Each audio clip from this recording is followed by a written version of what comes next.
Both of my parents and an elder brother were present in the family when I was born. Although we were a whole family on paper, things were completely different in practice. Even as a small child, I had consistently been the target of hatred. Mr. Banks, my father, was a severe, unforgiving, and sometimes cruel man. I was a useless child, with no value in his eyes. Alan, my brother, on the other hand, thought he was the ideal son.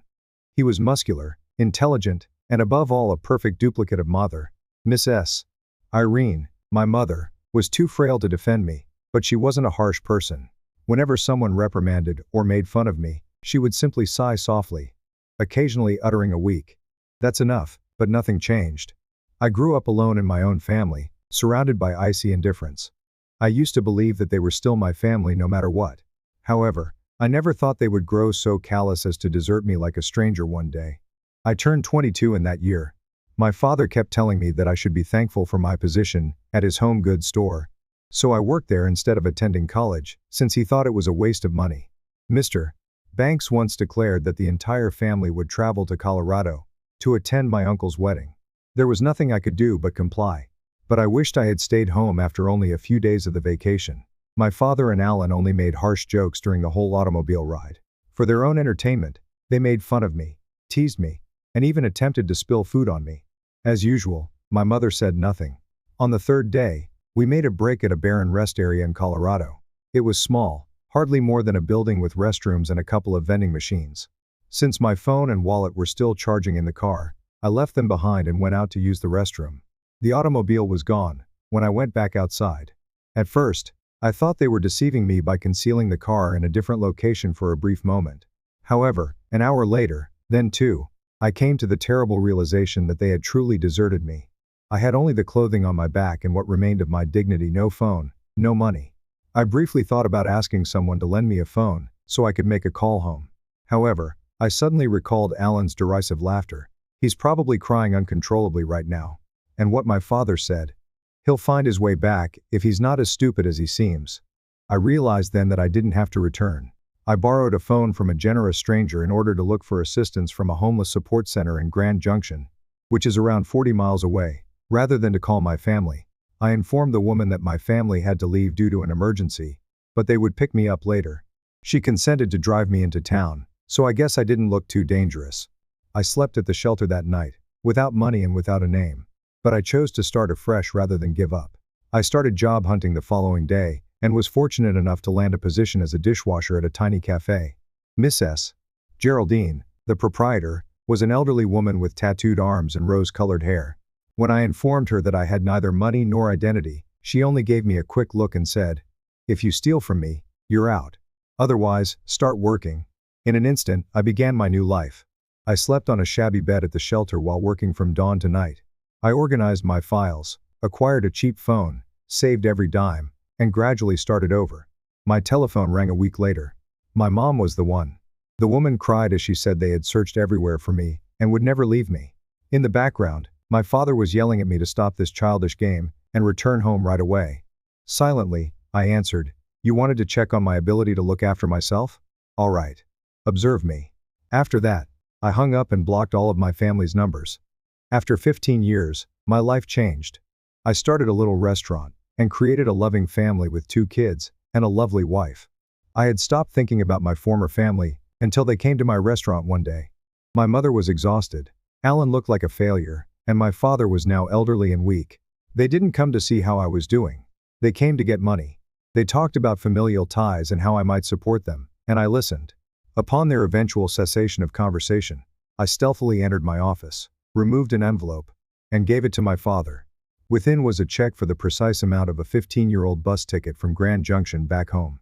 My father hurled it to the ground in a fit of rage. Alan swore at me as my mother cried and begged. However, I had lost interest. I had no sensation of satisfaction or retaliation as they departed, only relief. I had triumphed not by revenge, but by the life I had created for myself. Because I had not just discovered a new existence at the end of the day. I had discovered a true family. It had not been an effortless start to my time in Grand Junction. I had no family, no money, and no one to turn to.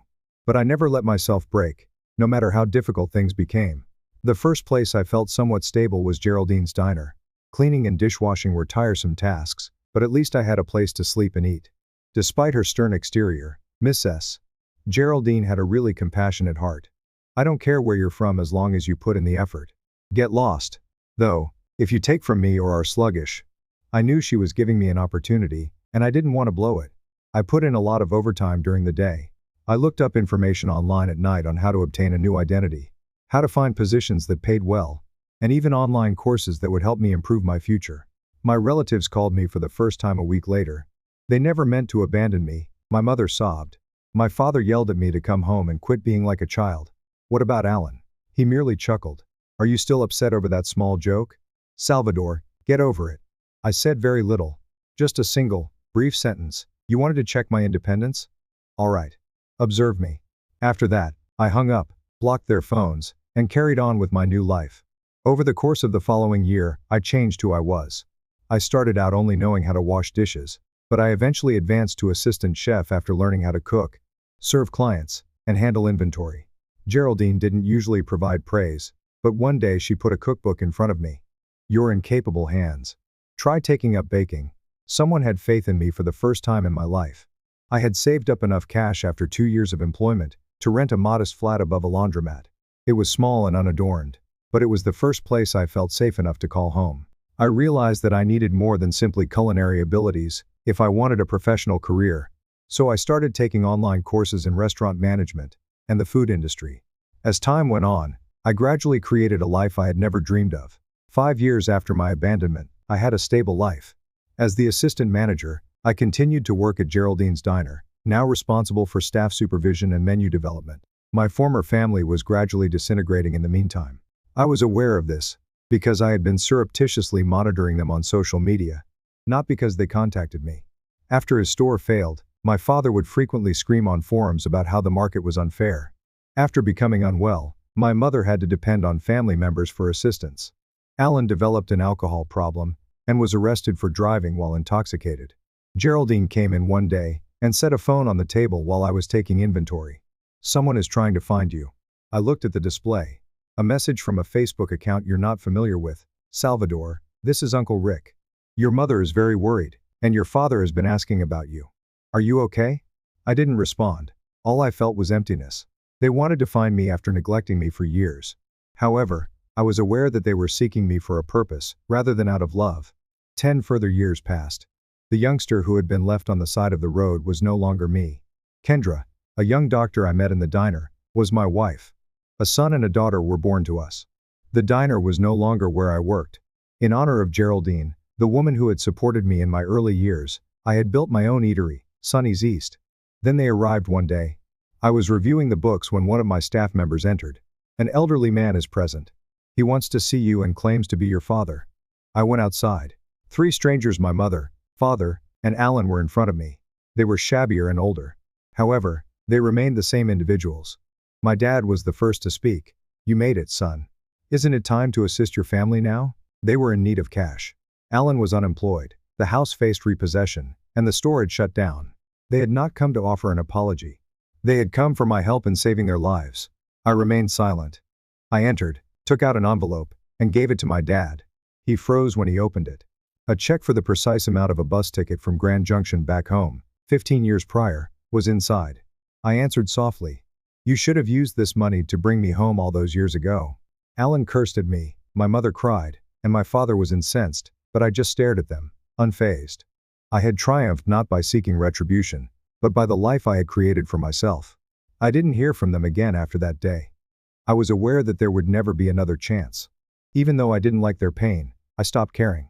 My wife and kids were giggling in our tiny house every morning when I woke up. I went to work at the restaurant that I had constructed myself. Since I had established a true home, I never returned to the one I had previously named, and I was aware that was the most exquisite kind of retaliation. Time went by more quickly than I anticipated. The youngster who had been left on the side of the road was no longer me. I no longer awoke in the middle of the night, terrified that my relatives would come back to make fun of me. However, even after starting a new life, I continued to observe my former family from a distance. Occasionally, I would browse through anonymous social media profiles in an attempt to find tidbits of information about them. I wasn't sure if I did it to vent my anger, or just to check if they had ever felt bad about what they had done to me. However, the response was consistently no. My father remained resentful and always blamed others for his shortcomings. After a large supermarket chain opened up shop nearby, his store closed. I understood the truth. He hadn't failed because of other people. Despite his internet tirade about being kicked out, his lifestyle had caused him to fail, clinging to fading memories of a happy family that had never really lived. My mother continued to be the weak woman she had always been. What about Alan? He kept stumbling aimlessly through his existence. He was once a standout football player in high school, but now he was just a washed-up failure with uncertain employment, an alcohol problem, and ongoing legal issues. I saw them from a distance, no longer feeling pleased by their demise, but also neither sad nor angry. I just stopped caring. I believed that I could live a tranquil life indefinitely until one day, I got a message about my online persona. This is Uncle Rick, Salvador. I couldn't get in touch with you, but your mother gave me your old email. Are you all right? Your family is trying to find you. My heart slowed. Was the family trying to find me? Why? After some hesitation, I made the decision to learn more. I made a new account, joined a local organization from my hometown, and kept a silent eye on the events. I quickly came to understand the entire story.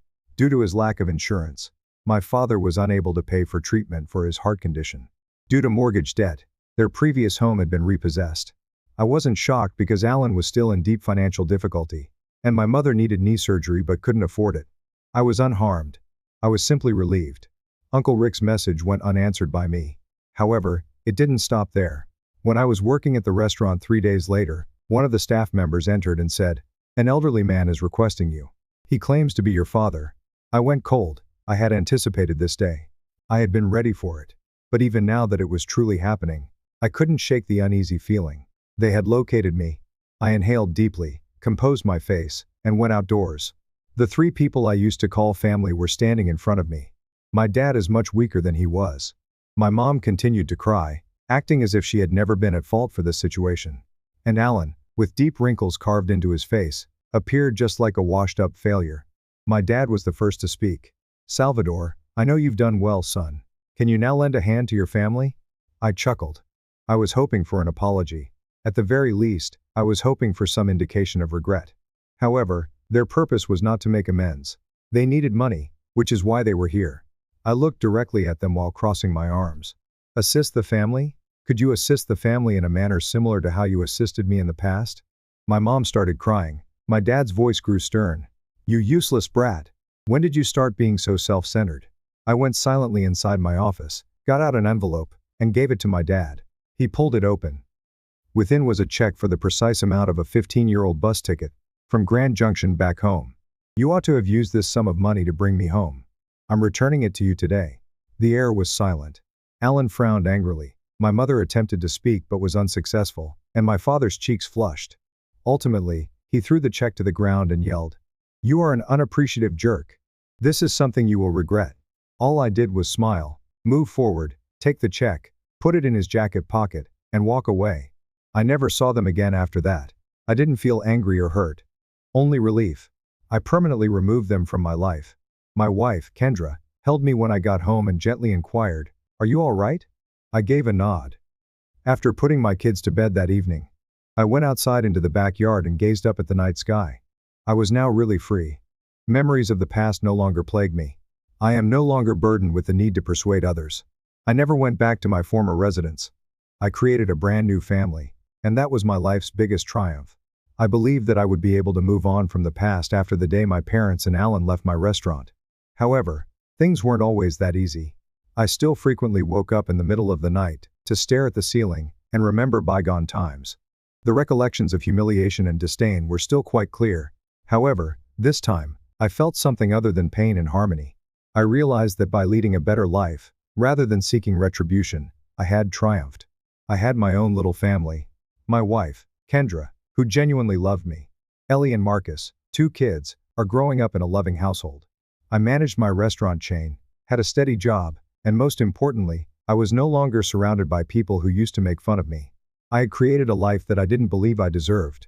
After dealing with my former family for 3 years, my life had only gotten steadier.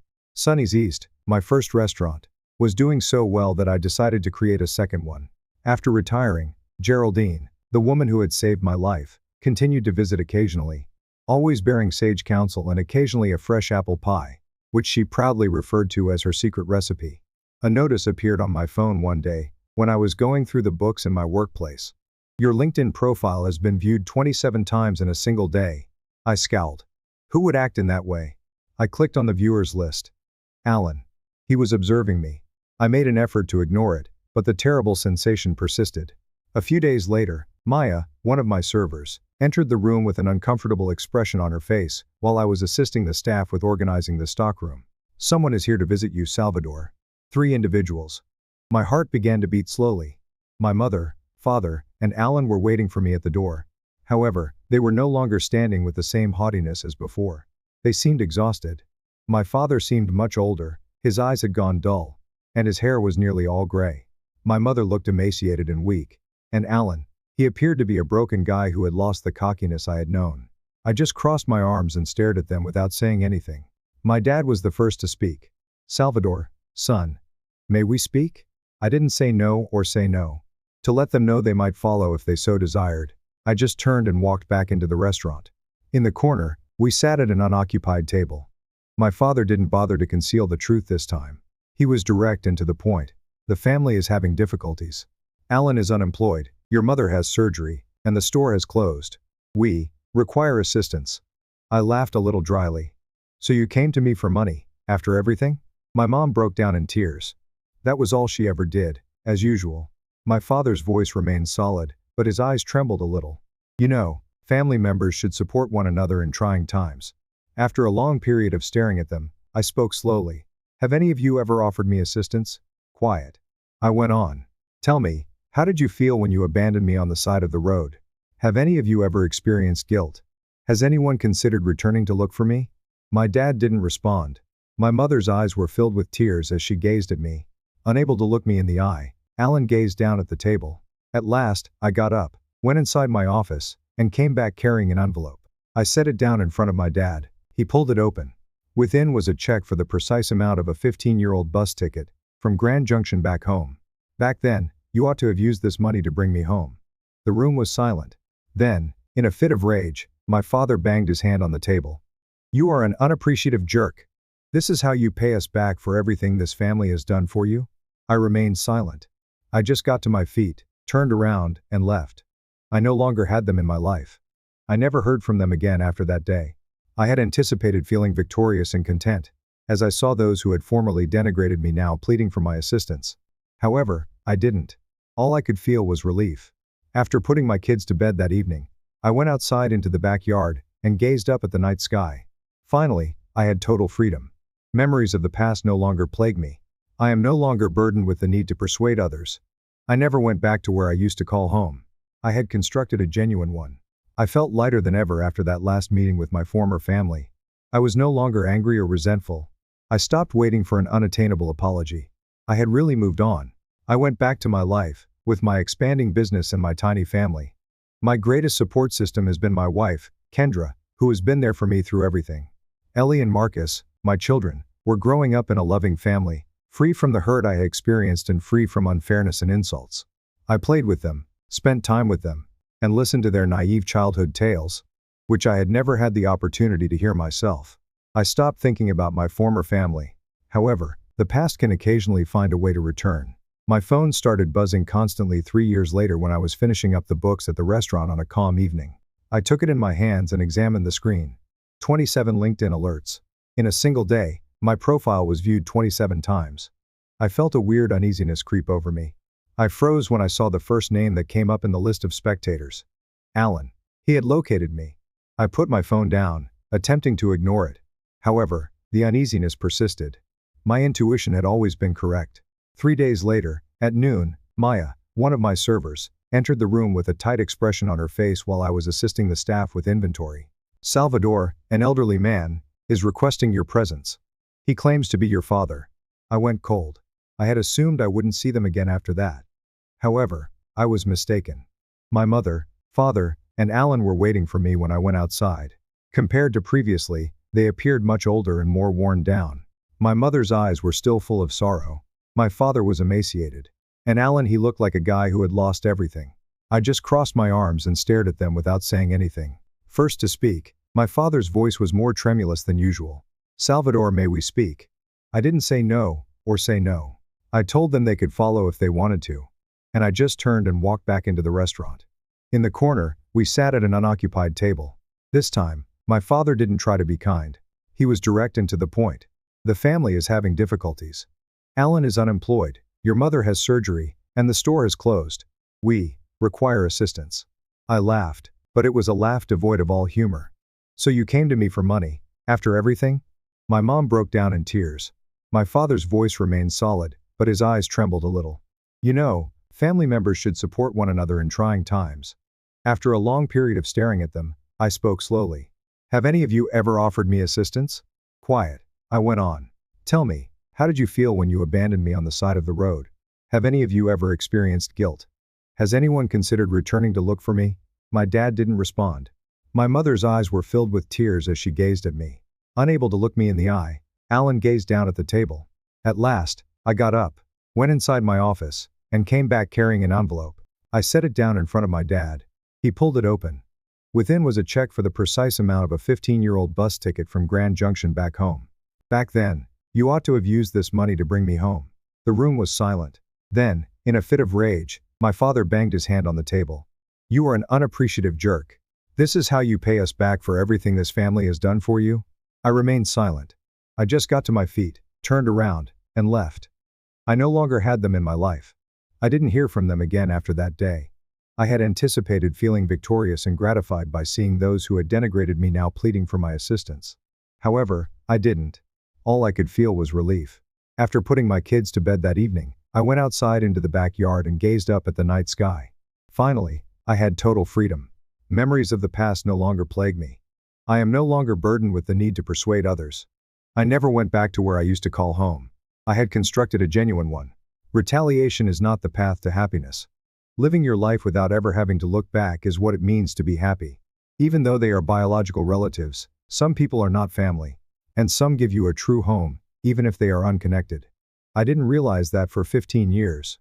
I don't regret anything anymore, though.